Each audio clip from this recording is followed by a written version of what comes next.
अरे गुप्ता जी, आप ये समझ लो, ये चंदा कॉलोनी में हम आपको कौड़ियों के भाव मकान दिलवा रहे हैं। ऐसी डील रोज रोज नहीं मिलती। अरे आप है जो इतना अभी सोच रहे हैं। वो सब तो ठीक है भाई साहब, लेकिन आपने बताया 55 लाख का पड़ेगा ये मकान। मुझे तो 55 लाख जैसा इस प्रॉपर्टी में कुछ भी नजर नहीं आ रहा। ये लो भाई साहब, कर दी ना आपने वही वाली बात। अरे हर चमकती चीज सोना नहीं होती, कहावत सुनी है ना आपने कि नहीं? देखिए, मैं मानता हूँ पहली नजर में कोई भी इस प्रॉपर्टी को देखेगा तो उसे यही लगेगा, ये प्रॉपर्टी 55 लाख लायक आखिर है क्या। लेकिन भाई साहब, हम डीलर हैं, हमें तो हर प्रॉपर्टी का भूत भविष्य पता होता है और हम आपको अंदर की बात बता देते हैं। देखिए, अभी आपने 55 लाख में सौदा किया ना, तो 6 महीने बाद यही प्रॉपर्टी करोड़ों में बिकेगी। अरे आपको लोकेशन ज्यादा पसंद नहीं आ रही तो कोई बात नहीं, आप रीसेल कर देना। मेरी बात का यकीन करिए भाई साहब, जितने का खरीद रहे हो ना, इतना तो आपको प्रॉफिट मिल जाएगा इस प्रॉपर्टी पर। क्या बात कर रहे हो भाई साहब, 50 लाख की प्रॉपर्टी पर 50 लाख प्रॉफिट कहाँ बनता है? आप बिना बस हवावाही बातें कर रहे हैं। अरे नहीं भाई, हवावाही बातें करने का काम ये मन्नू कभी नहीं करता। आज तक 300 से भी ज्यादा प्रॉपर्टी बिकवाई है मैंने। किसी से भी पूछ लो, ऐसे थोड़ी ना पूरे बुंदल शहर में मन्नू प्रॉपर्टी डीलर का डंका बजता है। अब देखो भाई साहब, मैं आपको खुलकर समझाता हूँ। वो क्या है ना, अभी ये बात अंदर अंदर से मेरे पास आई है, आप किसी को बताना मत। लेकिन इस एरिया में ना हाईवे टाउनशिप पास हो गई है। अब देखना 6-8 महीने में काम शुरू हो जाएगा। अब आप खुद ही सोचो, जब घर के सामने से हाईवे निकलेगा तो प्रॉपर्टी का दाम कहाँ जाकर रुकेगा। क्या बात कर रहे हो आप, यहाँ से हाईवे जाने वाली है? और नहीं तो क्या। देखो जी, कस्टमर का फायदा कराने का ही तो अपना धंधा है। आपका फायदा हमारा फायदा है, ठीक है ना? लेकिन फिर भी इस मकान के 55 लाख। चलो कोई बात नहीं, रहने दो। मेरे पास कई पार्टी लाइन लगाकर खड़ी है, मैं दूसरी पार्टी को फोन कर देता हूँ। क्या कह रहे हैं जी, इतना अच्छा मौका मिल रहा है हाईवे के किनारे प्रॉपर्टी लेने का और आप पता नहीं किस सोच में गुम हो। मैं तो कह रही हूँ ले लो ये प्रॉपर्टी। वो डीलर ठीक ही तो कह रहा है, ऐसी प्रॉपर्टी खरीदारों की कोई कमी नहीं रहती। और किसने कहा कि हमें यहाँ आकर बसना ही है? ये मकान ले लेते हैं, जब यहाँ से हाईवे गुजरेगा तो इस जमीन को किसी बिजनेस में इस्तेमाल कर लेंगे। अरे कोई छोटा मोटा ढाबा भी बना देंगे ना तो अच्छी खासी कमाई हो जाएगी हमारी। तो फिर ठीक है, डील फाइनल कर दीजिए 55 लाख में। गुप्ता के जाने के बाद देखा श्रीवास्तव जी, मैंने क्या कहा था, आपकी इस प्रॉपर्टी को सोने के भाव बिकवाऊंगा मैं। अब आप मेरा कट बताइए, तैयार है कि नहीं? अरे वो सब तो ठीक है भाई साहब, लेकिन आपने कहा यहाँ से हाईवे गुजरने वाला है। अरे ऐसी बातें कोई छिपती थोड़ी ना है। इस गुप्ता को आज नहीं तो कल पता चल जाएगा कि यहाँ से हाईवे तो क्या कच्ची सड़क भी नहीं निकलने वाली। और अगर ये प्रॉपर्टी इतनी सोने का अंडा देने वाली मुर्गी होती तो क्या मैं इस मुर्गी को हलाल करता? सही बताओ तो इस प्रॉपर्टी को बेचने का सबसे बड़ा कारण यही है कि पिछले 10 साल से घर के सामने सड़क नहीं बनी और इस कच्ची सड़क पर मेरी बीवी को रहने को तैयार नहीं है। लेकिन मन्नू भाई साहब, कमाल कर दिया आपने। जिस प्रॉपर्टी के 35 लाख देने को कोई तैयार नहीं था, आपने सीधा 55 लाख में बिकवा दी। आप भी क्या याद करेंगे, पूरे 5 लाख दूंगा मैं आपको इस डील में। इससे पहले कि गुप्ता को प्रॉपर्टी की असलियत का पता चले, अगले 2 दिनों के अंदर मन्नू ने गुप्ता और श्रीवास्तव जी की डील फाइनल करवा दी थी। तो भैया, ये थे बुलंदशहर के मशहूर नहीं बदनाम प्रॉपर्टी डीलर मन्नू श्रीवास्तव, जिनकी सबसे बड़ी खासियत ये है कि ये चाहे ना तो नाले को भी गोदाम बनाकर बेच दे और खरीदने वाले को पता भी ना लगे कि आखिर उसने खरीदा क्या है। ना, इतना हैरान होने की जरूरत नहीं है। ये अकेले ही ऐसे नहीं है, इनकी धर्म पत्नी शीला जी भी कहाँ किसी से कम है। पति मन्नू के साथ साथ वो भी चूना लगाने में बहुत उस्ताद है। चिंटू की बर्थडे पार्टी में जा रही हूँ मैं, अब चिंता न करो, आज मिसेस वर्मा को बोतल में उतार कर ही लौटूंगी। अरे मेरी शीला रानी, तभी तो तुमसे इतना प्यार करता हूँ मैं। हम दोनों की ना राम मिलाई जोड़ी है, तुमसे ज्यादा मुझे और कोई समझ ही नहीं सकता। चलो ठीक है, निकलती हूँ मैं। जिस दिन से मुझे पता चला है ना कि मिसेस वर्मा किराए के लिए कोई और फ्लैट ढूंढ रही है, मैं भी मौका तलाश रही हूँ कि किसी तरह बस एक बार मेरी आमने सामने बात हो जाए उनसे। फिर देखो, किराए के फ्लैट की बजाय सीधा मकान खरीदने को राजी ना हो गई तो मेरा नाम भी शीला नहीं। बर्थडे पार्टी में अरे चिंटू की मम्मी, केक काट भी लिया आप लोगों ने? लगता है मैं ज्यादा ही लेट हो गई। हाँ भाई, 8 बजे का टाइम था और तुम 9 बजे पहुंच रही हो, पूरा 1 घंटा लेट हो। अब तुम ही बताओ, कब तक केक काटने के लिए इंतजार करते हैं? अरे बिल्कुल ठीक कहा आपने, आपको तो पता ही होगा यमुनानगर के पास मेट्रो प्रोजेक्ट को अप्रूवल मिल गया है। बस जैसे ये खबर मार्केट में निकली है ना, लोग पीछे पड़ गए। हर किसी को यमुनानगर में मकान चाहिए। अब आप ही बताओ बहन जी, कहाँ से इतनी प्रॉपर्टी लाए?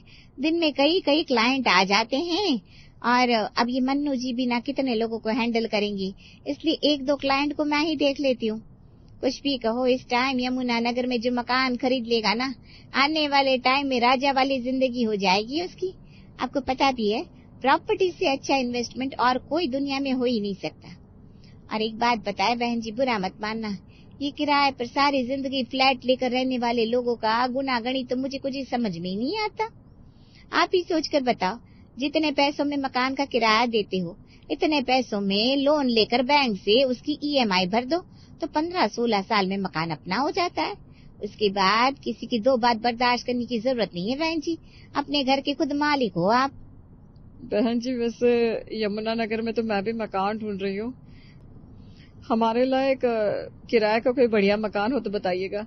मकान मालिक की टेंशन नहीं चाहिए, बस कोई विश्वास का बंदा हो। आपको तो पता है आजकल बहुत फ्रॉड हो रहा है। अरे बहन जी, आप बिल्कुल सही जगह आई हैं।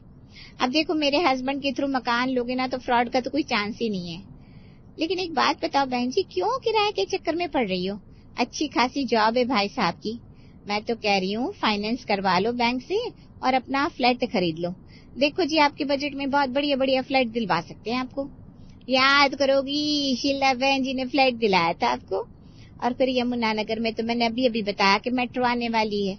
आप समझ भी रही हो, रातों रात प्रॉपर्टी के दाम आसमान छूने लग जाएंगे।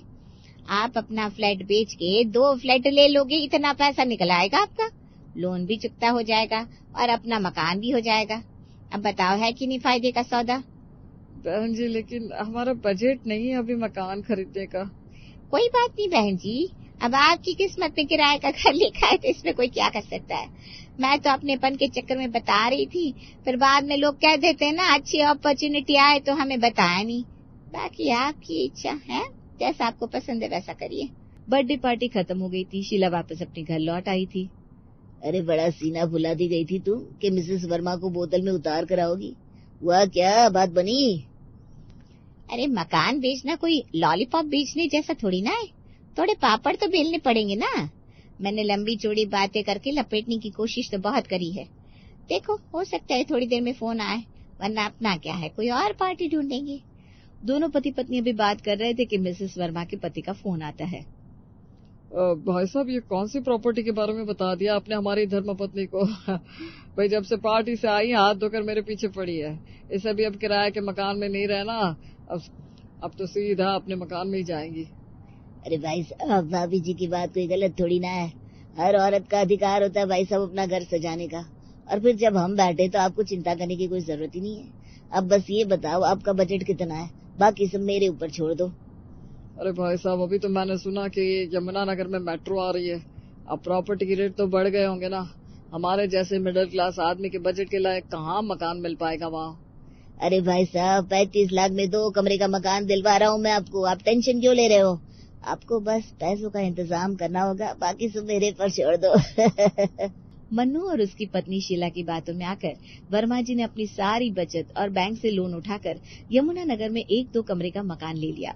मीठी मीठी बातें करने वाले मन्नू और शीला सिर्फ अपना उल्लू सीधा करना जानते थे। ये बात अभी तक मिस्टर और मिसेस वर्मा को पता नहीं थी।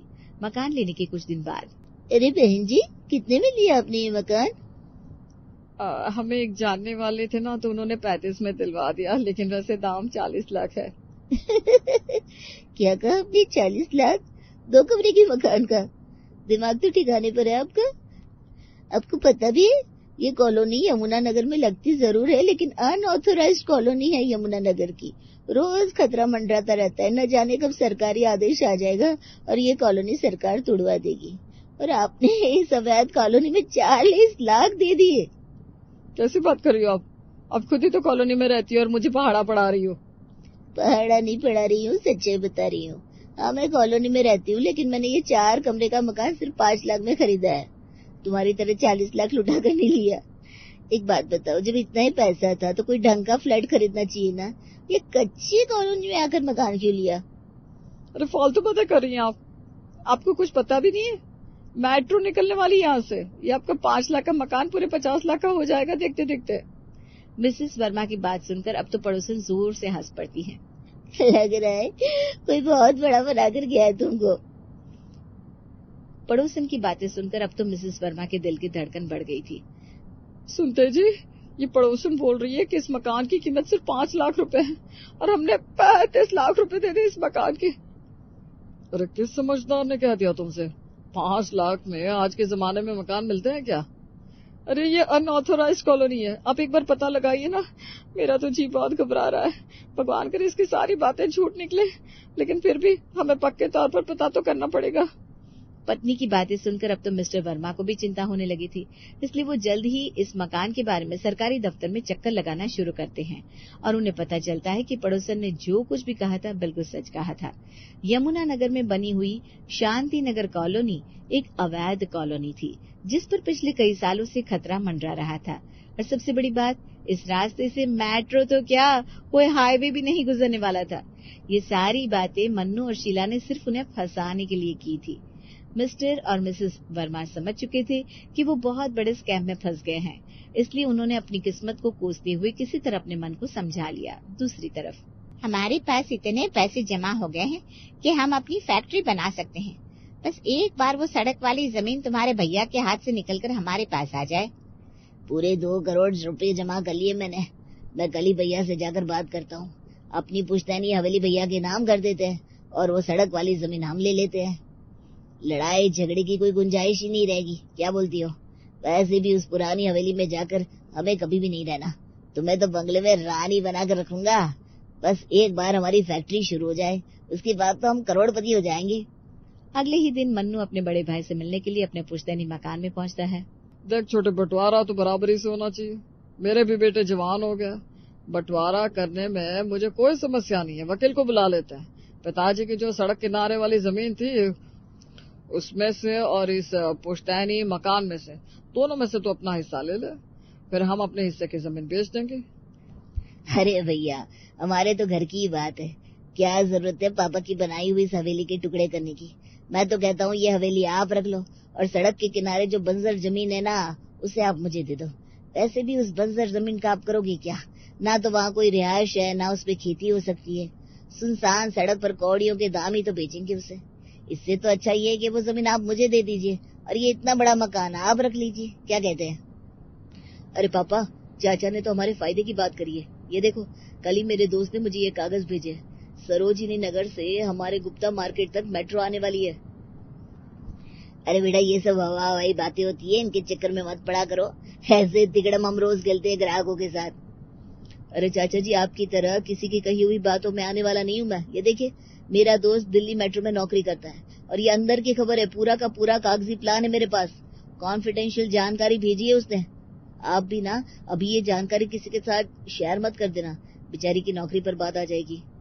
भतीजी की बात सुनकर मन्नू नक्शा लेकर उसे देखने लगता है। अरे तू तो सही कह रहा है, वाकई ये फाइल तो डीएमआरसी की ऑफिशियल फाइल लग रही है और नक्शे के हिसाब से तो वाकई हमारे घर से 50 मीटर दूर ही मेट्रो स्टेशन बनेगा। अरे नालायक, तो इसमें इतना खुश होने वाली कौन सी बात है?